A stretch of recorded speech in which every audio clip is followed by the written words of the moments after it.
I'm Oliver Trevina in studio for The Hollywood Reporter, joined by this young man, Tommy Dorfman. How are you? I'm well, yeah. It's a lovely little wave. Good, yeah. It's a nice little wave. It's a very friendly wave.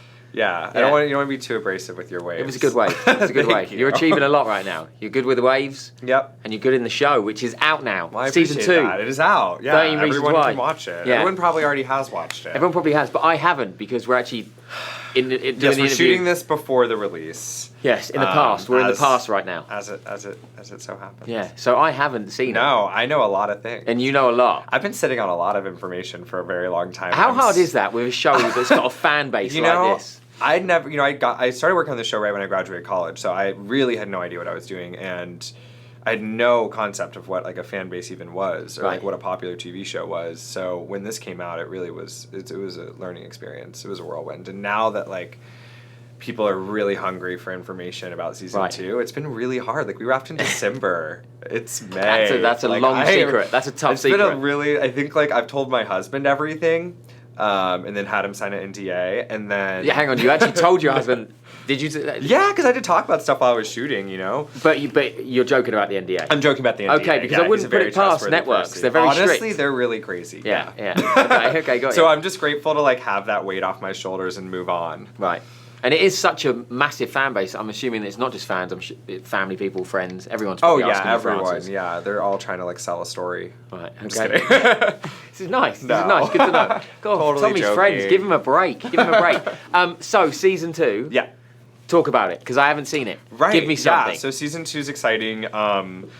You know, it takes place a few months after season 1 left Cliffhangers. off. Cliffhangers. Yeah. Everyone is back. Okay, that's gratefully. good. Yeah. And basically it's about a trial between the Baker family and the school in Liberty High. Okay. And each episode, as you'll see since you've watched the show by now, I hope, follows each character's testimony at court. Okay. And you sort of get to flash back into the past. You know, that same setup is happening like we had in season 1. You get to see these characters' perspectives and more about their relationships, you know, specific to Hannah, but also with each other. Mm-hmm. And you also see how it's hard for people to sort of move past that stuff. Right.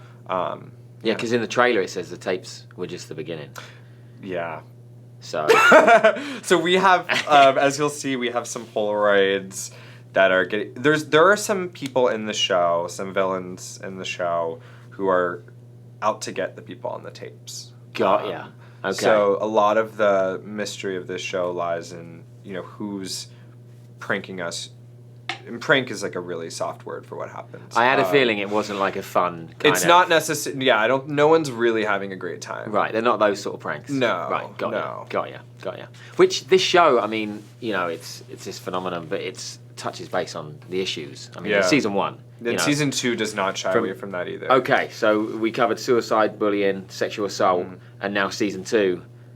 I think, you know, a lot, you know, more bullying, looking into sexual assault issues deeper and responsibility and owning up to that or not owning up to that and what that looks like. And I think a lot of that too is sort of like race relations come into play in season 2 because of that, and money. Right. At the end of the day, you know, the Bryce Walker's family versus the school versus those who had been assaulted. Right.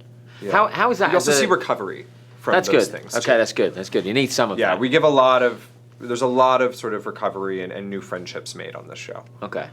Now, you mentioned, you know, graduating and going into this show, and as a young actor, how's that been, you know, delivering storylines like this and being on a set that's got this huge fan base and going into season 2 knowing now how many, because I assume in season 1, like, you don't know how it's going to hit, so it's not that much pressure. No, we really were like, no one's going to watch this. It sucks. Like, not really, but like, we were like, who knows? Like, we have no idea what's going on. It's a good attitude to have, because then you don't let down, I guess. And then when it came out and the response was what it was, and we actually had the opportunity to see it and realize that, like, it didn't in fact suck. It was actually a really great show. Right. We were super excited, I think, and amped up to come back for season 2. And I definitely felt more prepared, I will say that much. Right. And more comfortable on set and more relaxed and more free to So not do more my pressure? work. No, I actually didn't feel more pressure. I felt like I'd also like shot like in a little indie film in between, and like just as an actor, like I separated, you know, obviously like the hype of the show as much as possible while shooting. Okay. And I think we really all tried to do that and like leave our egos at the door and just come back in like we had for season 1, like all fresh faced and ready to go. Okay. So what can we expect from Ryan for season 2? What's happening with Ryan? In a nutshell. More of like, get me the fuck out of here. Okay, go. More get me out of here. You know, I think Ryan's journey this season is really like trying to find a way to own up and be honest and like and apologize for things that, you know, wrongs that he'd done, things that you saw in season 1. And he's kind of lonely this season because he realized like he's ostracized a lot of people by behaving the way he behaved. He was naughty. He was a naughty boy. Sure. And I think he really misses Hannah more than he thought he would, especially now with the trial bringing all these memories back up and all these experiences back up. So you have that side, and then you also have these really sort of beautiful flashbacks between Ryan and Tony where you see their relationship kind of come together and fall apart, because like in season 1 in present day, and they're not together, they're not in a relationship, and in past they are, and so you have that same sort of thing, and you also see them come together as like 2 adults, which I think is really not adults, but you know, like young adults turning into adults, adults. You know, Ryan's graduating, right? You know, at the end of this season, like he's leaving this school behind, and I think he wants to do that on good terms, and you see his at least making an effort to do so. Right. What can you pull from, you know, your personal experiences? You know, when you're portraying a character like Ryan, how similar? Because you're similar, right? I've watched a little bit. There's some past the bullying. You were bullied at school. Yeah, I definitely had that experience. I think Ryan's way more confident actually in a lot of ways than I was in high school, and so that was an exciting thing for me to revisit high school. Soon changes, doesn't it? What? The confidence soon changes. You're confident. Yeah. But I mean, that definitely, like, I did a lot of my growing up in my early 20s, and I didn't have that sort of like spitfire confidence that Ryan has as a high schooler. Okay. And so for me to be able to go back to high school and experience that with that kind of courage and that kind of charisma, and like, you know, when it comes to sexuality, but also like as an artist and as a, you know, like he's a poet and he's so passionate about it and he's so outspoken about it. And I kind of like hid in corners in high school and just like begging to be saved and like just get out as soon as possible. And Ryan's very like upfront about like, all right, I'm ready. I'm going to college. We're done. So you got to go back and do it all again. Yeah, exactly. The best possible way. The best possible way. And now it's completely reverse. Now definitely, you're trying to hide in corners, probably, sure, yeah, right? And have no success at it. No. Yeah, got ya. So in this journey, graduating high school, graduating, going into this show, season 2's now ended. What have you learned in this process?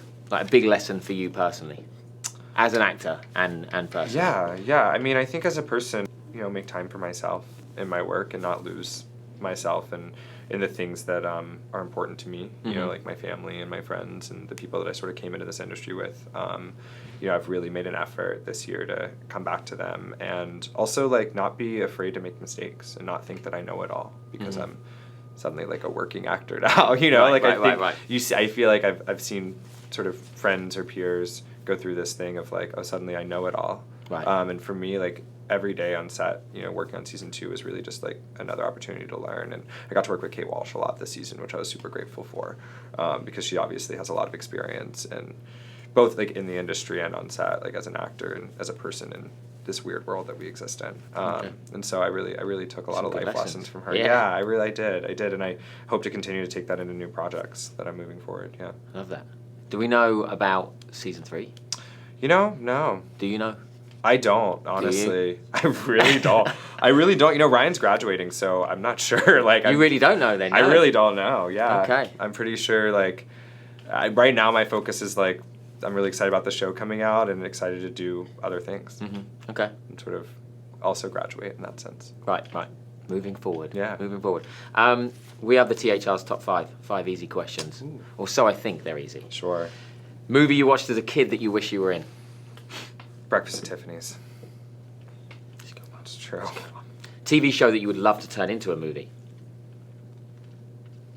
Maybe Queer as Folk. Okay. Yeah. Yeah, that could be a good one. Very relevant. Sort of revisit it now that it's been over a decade, probably, I think, since it's been on air. Okay. If you could cross over and guest star on any show, because a lot of people are doing that nowadays, what show would you guest star on? I would love to guest star on Handmaid's Tale. Handmaid's Tale. And play something just like polar opposite of what I'm doing right now. Yeah, like, I could see you doing that. Yeah. Going pretty. Or like bring Downton Abbey back and like have like an iconic guest star in that. You could, I think it's probably more going to go the way of Handmaid's Tale. Yeah, but listen, I could really do. You'll be like me. You'll be in the downstairs. Yeah, come on now. Yeah, you wouldn't make it Tom, upstairs. they can bring Tom yeah, back. Yeah, that's exactly where you'd be. It's all right though. It's good. Obviously, shows on Netflix. So last show that you binge watched. Last show that I binge watched, End of the Fucking World. Are you a binger? No. You're not? Okay. I'm a reader. Okay, last book you've read then? Oh my gosh, Smash Cut. It's a memoir by Brad Gooch. It's a good one. Gooch. You got enough to check out there. Yeah, that's the last book I read. It's a really beautiful story. Okay. And in the meantime, anyone that hasn't watched, I'm assuming that most people that watch in this interview right now have already binge watched. Yeah, season 2. Mm-hmm. If you haven't, there's Obviously, every reason go why watch to. it. Yeah. Why wouldn't you? Tommy Dorfman. Thank you. mate. Yeah, Cheers. nice to meet you.